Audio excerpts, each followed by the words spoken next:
Hi everyone, it's Liam here from Rating the Races. So it's 11:46 at night and I'm recording this video. I'm getting it out tomorrow morning because the first horse I'm going to talk about is actually entered in a race on Friday. I'm hoping that by the time a lot of you will watch this video, she will have been declared for the race. But with that in mind, if she is then declared, if you can get a decent price, I don't know what price she's going to be. But I would make her like very, very short, 5 to 4, 11 to 8 sort of price, with all of them in the race at the moment, and obviously with declarations, most of them or a lot of them will come out anyway. So that horse that is Pink Crystal. She is due to go up £4, or she's been given a mark raise of £4 to 99. But if she does run on Friday, she will be allowed to run off her previous mark of 95. And her effort in the Group 3 was absolutely fine. I think her effort behind Radio Gugu and Alcimo, who both ended up in that Group 3 as well, was fine. Her effort at the end of last season behind Azure Blue and Makarova has again worked out really well. 5th place was Cuban Breeze. Did he go on from that? Cuban Breeze, just having a quick look. No, he'd actually already won that race at Windsor, but I knew he'd won the Windsor Series finale. Gale Force Marlow was back and forth. Yeah, Pink Crystal is better than a 95 rated horse, and it's interesting that she is in a handicap on Friday. If she runs, I think she will take all of the beating, and she would be a strong selection for me on Friday. So I don't often put horses in my handicap marks that go up in the weights. There's actually 3 this week that caught my eye, and I'll go over them as well. But Pink Crystal, she has gone up, but only after, from Saturday onwards sort of thing. She is in a race on Friday, so she's definitely worth keeping an eye out for. Second horse that also went up was La Yakel. Went up £3 for finishing second, which is frustrating for us. Obviously, we had been on him this race and this race. He went off. What did he go off in the end? 5 to 4. Probably needed the run. I think it probably just came back to bite him late on. I thought when he appeared to go past the runner-up that he was going to go and win it quite comfortably. Yeah, he'll be much better for the run, and he's definitely worth keeping in your Nagme. I still think they'll pick up a really big race with him, and still think he might be Ebor bound. And the third horse who also went up £2 is Malacana. Went up £2, and yet I don't believe was given a ride to get the best out of her. I think she likes a battle. You watch her wins at Ascot and Newmarket last season. She loved being taken on towards the finish, having already hit the front. They haven't managed to get her to hit the front yet. They've always been coming from held up positions. That won't suit her. I think the run on Saturday might have been a look at the course race. They'll know it suits, and I think they'll go back for the Sky Bet Stayers Handicap. It's a feature race, Heritage Handicap, 100 grand up for grabs, and then on to like the Cesarewitch. I really think she's that good that she could win both those, the Stayers at York and the Cesarewitch. I do believe she is still ahead of a mark at 82, and maybe the race on Saturday was a let's have a look at the course. So that is Malacana. So looking at horses that have dropped in the weights, the first one that caught my eye, or actually this one did catch my eye, sorry, but bizarrely has not been given a right entry. Alright Sunshine, dropped £1 for a disappointing one at Haydock. Why is he not in this race here? What's it called? Ringers Rip and Bell, I believe it's called. I'm sure it's surprised that you can't actually see the name of it there. Let's go back to all races and we can see it here. It is the Rip and Bell Ringer. Why is it a surprise? Why am I so surprised that he's not running? Well, he won it last year off a £2 high mark. I mean, what would be a better start for his new trainer than to go and win a race? But they didn't enter him. Global Heat would obviously be very interesting. He ran it in it last year and was beaten by Alright Sunshine. Interestingly, I can see that he was lower rated than he is here. He's 101. All Right Sunshine 1 out of 99 and was number 1. Let's just have a quick check what they were rated. I'm doing this on my other screen.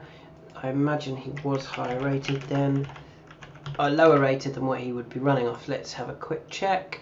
All Right Sunshine ran it off 99. Global Heat was running off 99 as well. So Global Heat would be running off a £2 higher mark. So I will have to have a look at this race in depth. And we may get one on for Saturday. We might not. But yeah, why are they not running him in this race? I don't get some trainers and owners and their placing of horses. They just look at a race and go, yeah, that'll do. They don't take into account, previous wins at the track or previous form at the track or just proper good in-depth analysis, I think. Anyway, so that's not happening.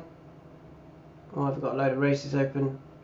Let's move on to the next one, and that's not it either. This is the next one that caught my eye, and it was Eminency, who's dropped £1 to 87. Interestingly, he either hated the track, the Newmarket July course, so it's not the same track as he ran on earlier in the season. He either hated the track or didn't act with the cheek pieces on. And also, you really needed to be in the right position here, right down the middle they kind of came. Eminency didn't really have that. He was kind of stuck a bit too close to the rail. I mean, his form, like this bit of form, behind Quino and Washington Heights, and in front of Funny Story, even in front of Ararat, and then again behind Quino, Washington Heights and Millstream. That's really good form. Obviously, we know that Quino's up another 7, up to 97 now. Millstream, I think, went up 5 for finishing second after this. Washington Heights went up. Eminency has dropped £1 to 87. He would be very interesting wherever he goes, but surely they won a maiden at Windsor. They finished second at Windsor, and they finished third on his in a qualifier, which obviously that's perfect to finish third in a qualifier. You don't want to win a qualifier. He finished third in a Fitzdale qualifier, the sprint series. I think that's where he's got to go, isn't it? Monday the 7th of August. He'll be perfect for it. He's proven at the track. He's got good form at the track, and he's got very, very strong form behind the likes of Quino, Washington Heights, Millstream, and even Tough Enough, who won the qualifier. But I think this might be a bit of a... maybe this has been the plan, and none of those other races, and they just thought, we've done well in those. Let's now, maybe they did even think, let's get him dropped a £1 or 2 for a poor run at Newmarket by putting the cheek pieces on. So he's definitely one you need to keep an eye out for. Hopefully that's the race he goes for at Windsor. Moving on to the next one that caught my eye was Frankness, who also ran in that same race. Ran quite a moderate race, jumped away well, and then the jockey appeared to take a bit of a pull. It looked like he was restraining him. Or restraining her, sorry, and then she never ran another stride on the bridle or anything. She was off the bridle, being pushed along, didn't travel. Now, as I said, you did need to be in that, there was a spear formation that came, or an arrow formation. If you were in the middle, you got the good runs. If you were on the outside, you didn't. Frankness was right over the far side. She's ran really poorly. But with that, she has dropped £1 to 89. And where do I think they could go with her? Well, this EBF Fillies Handicap. It's a Class 3, so a slightly easier race. It's at Goodwood. She's been to Goodwood back here in June, and she ran it and won it really impressively. It is a bit of a better race than that, but it's back at Goodwood. It's back in class. Oops, wrong one. It's back at Goodwood. It's down in class to a Class 3. She'll fit in nicely, and she'll get the 3-year-old allowances as well. So I think that's an obvious one for me. She's got to go to Goodwood for that last race on the first day of the Qatar Racing Festival. Is it still called? Moving on to one that I'm hoping William Haggis might go pots hunting. So go and win a race that you can win, basically. And that race would be back to Ascot for the mile, the Shergar Cup mile. It's good prize money for the Shergar Cup. Enter your horse. If you get a good jockey, you'll go very, very close. So he dropped £1 to 101 from 102, obviously, for his no-show in the Bunbury Cup. Guess what? He was drawn down the near side, and that was not the place to be. Have a look at those that were all drawn down this near side or ran down the near side. Nothing actually picked up. Montasib probably picked up best of all, and he finished way back in 10th. I think he could certainly go well in a similar race, but I think the Summerghand Cup is generally a little bit easier. And you know, it's 35 grand to win a race. I still think Montasib is nicely handicapped. I thought of 102. They probably wasted winning at Newmarket. 101, they're starting to get down to a mark that actually he could win a good handicap, but I think he could certainly win a moderate handicap, which I think the Summerghand Cup races generally tend to be.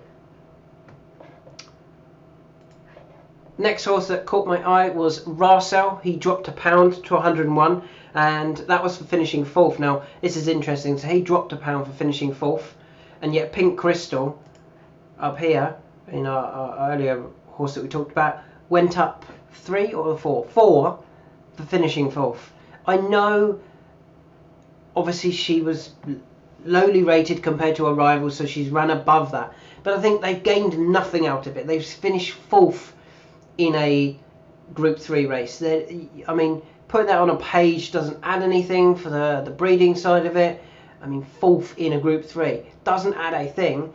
And they hardly won any prize money either in doing that. So I think there needs to be a line drawn that maybe it needs to be the top 2 only can go up in races like listed or group races, and the others stay the same regardless of how well they run, because just finishing 3rd in a group, you know, okay, we can say Group 1 and Group 2, but if it's Group 3 or lower, they must finish in the first 2 before the handicap mark can go up. I know you could get a horse that continually farms finishing 3rd in listed races, but I mean, it's not the amazing prize money in the UK for doing that. I mean, the Group 3 at the weekend, for finishing 3rd, they won 9 grand. I mean, I know you could potentially get a horse that continually finishes 3rd in group races, Group 3s or listed events, but you're only winning 10 grand. It's not like they're winning 30 grand, 30, 40, 50 grand for finishing 3rd. I mean, yeah, I think there's a bit wrong there, personally, but I won't be able to influence any changes. So let's go back to Rarsell. Finished 4th and dropped £1 for that, down to 101. Now, if he'd got to the clearest of runs at Ascot, I think he would have placed. I don't know whether he would have won, but I think probably he would have finished 2nd if he'd got a clear run. But in 5 furlong sprints, when they drop £1, they only have to drop £1 really to be then potentially winning a race. Would he have gone closer off 101? Absolutely. Would he have gone closer with a clearer run? Absolutely. So you can't ignore him next time. And where do I think they should go with him? Well, I think they should also go for a pot, basically. Try and win a decent handicap that gives a bit of prize money. And that handicap is the Summerghand Cup Dash back at Ascot. It's for horses rated 86 to 105. If they get a decent jockey, I think Rarsell would take all of the beating in that race for, I think it's about 35 grand to win it. So, yeah, that's what I would do with Rarsell. Not too many left. 1, 2, 3, 4, or 5 left. And the next one that caught my eye was Call Me Ginger. Now, Call Me Ginger ran on Monday and then was due to run on Saturday. Had actually been quite well supported. I think he'd been tipped up in a few places. Back to 5 furlongs at Ascot. It's definitely his trip and definitely his track, really. He runs really well at Ascot. Now, he got withdrawn at the start, which was unfortunate, but he's dropped £2 to 85 for his run at Ayr. And I think if you liked him at Ascot over 5 furlongs, off 87, you have to be interested where he goes next. And you have to be hoping that he runs at a track that he's done well at. And I think they could go to this 5 furlong racing league on Sky Sports Racing Handicap Stakes. It's for 3-year-olds rated 76 to 95. So rated 85, he would get in. He'd be right in the middle of the handicap. It's over 5 furlongs, which I think he wants. And if we look at his Doncaster form, he has a little bit. He finished 8th. He finished 2nd.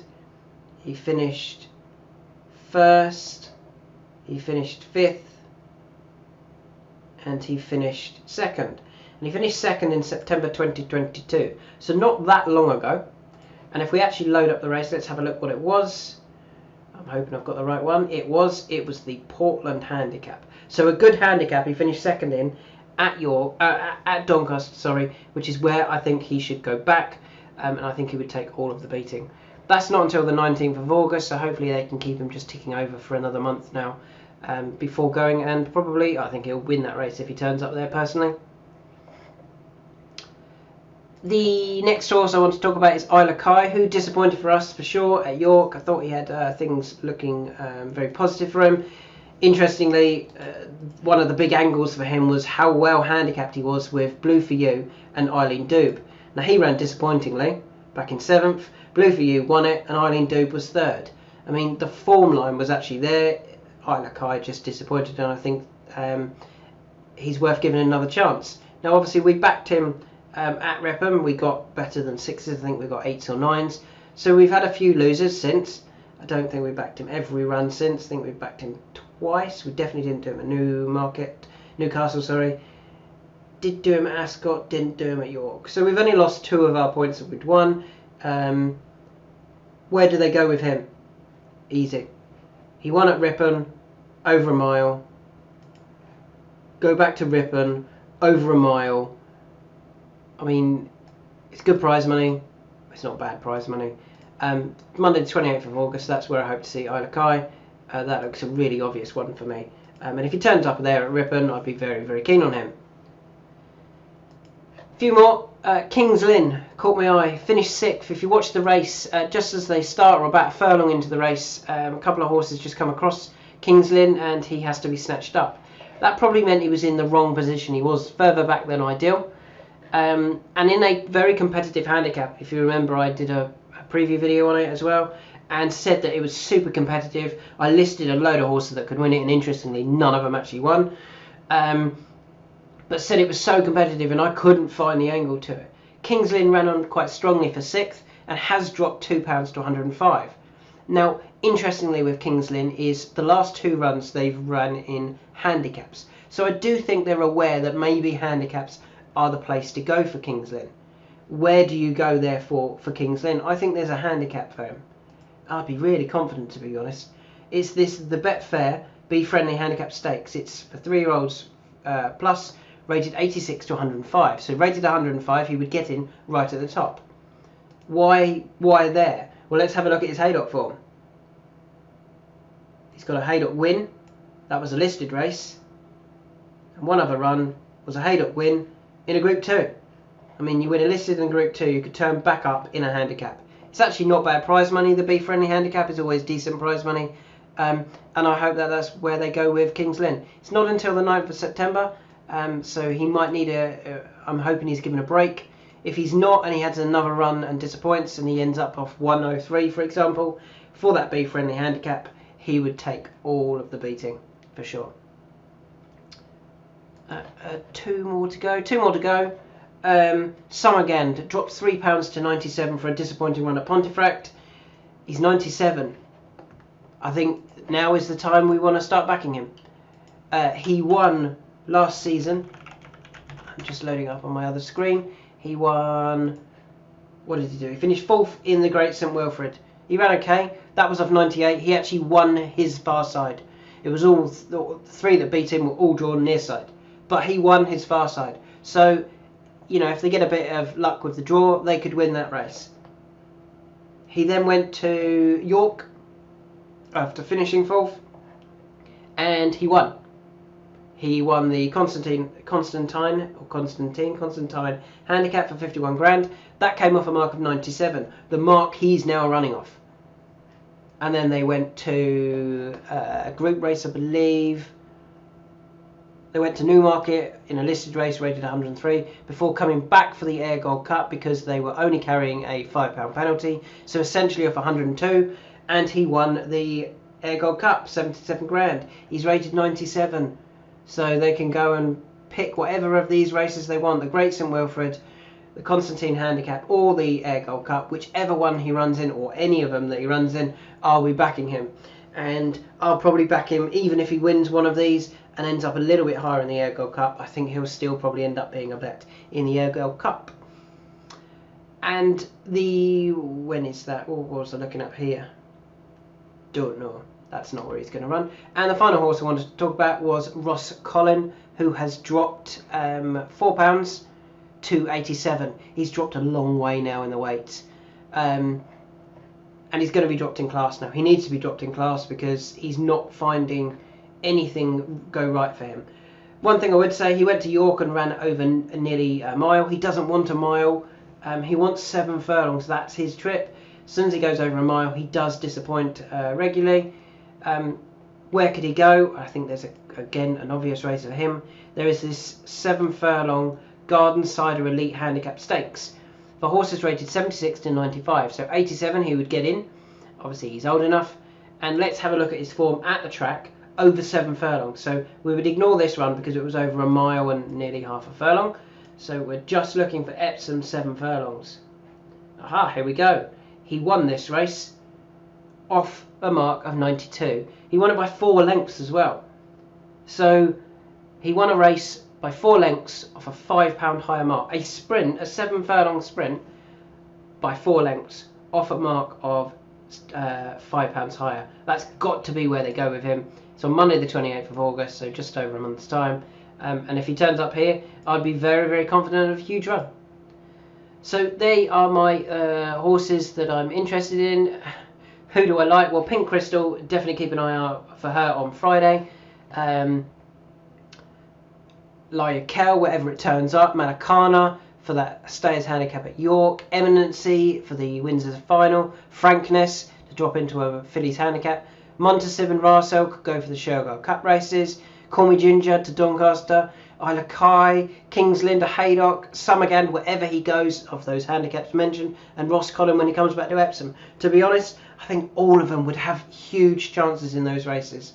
And I really hope that they all at least turn up in those races, if not next run, maybe the run after.